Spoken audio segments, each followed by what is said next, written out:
So I'm a bit of a self appointed writer and a self acclaimed motivational speaker. I didn't wait to be told who I am. I decided because I felt that's what I was good at. That's what I'm good at. I'm not being vain, I'm being clear. And so, with that in mind, I set up this website, howmuchdouwantit.org. This now abandoned website with the sole purpose of finally being that which I claim to be, the message being truth. It seems simple enough, truth. The simplicity of it all would then explain why a few people have innocently asked me why I've not posted in a while. The more dramatic of my friends have asked me why I've deserted my truth. The truthful answer being my truth has been masked by political correctness, a sensitivity to others, and a fear of my own. However, I've decided to give this another go, another attempt at being honest.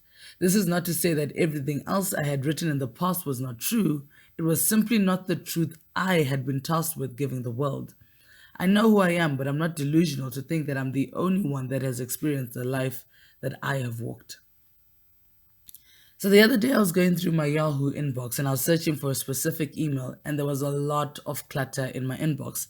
I am one who specifically marks emails as spam and unsubscribes from emails I got trapped into, and yet I had loads of emails.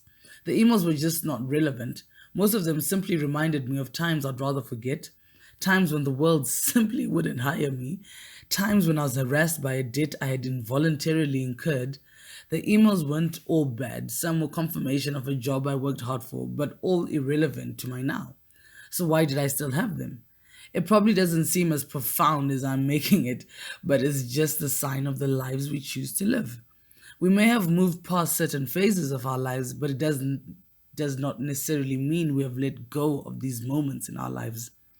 Back when I was avidly looking for a job, I would have been able to speak the train of thought that is perseverance and possibly hope. Funny enough, I actually wrote an article on hope for a magazine.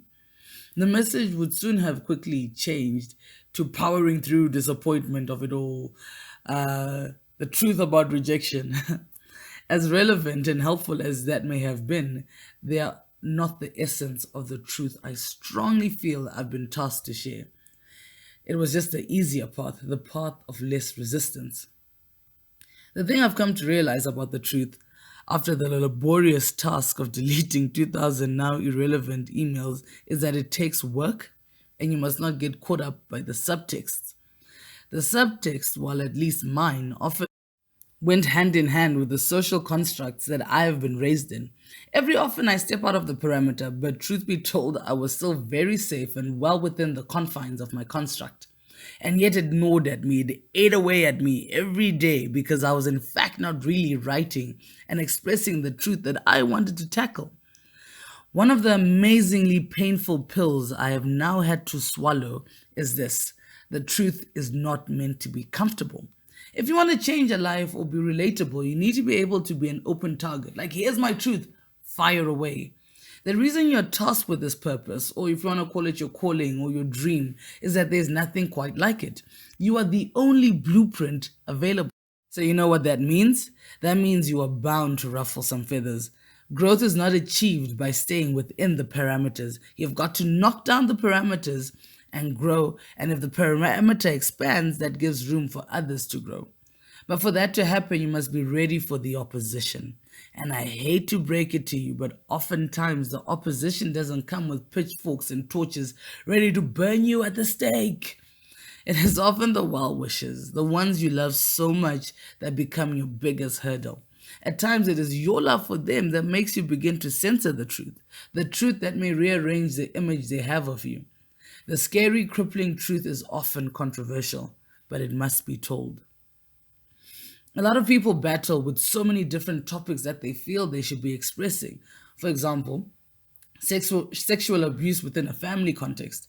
Oftentimes, survivors fear sharing their truth because that may affect society's views of their families. But at some point in time, someone needs to stand up and say, this is my truth. And family, this is really not about you. This is not an attempt to hurt you. This is to save a little child that might be currently experiencing this pain. And I'm trying to save this child from 20 years of pain so that he or she can begin to heal now.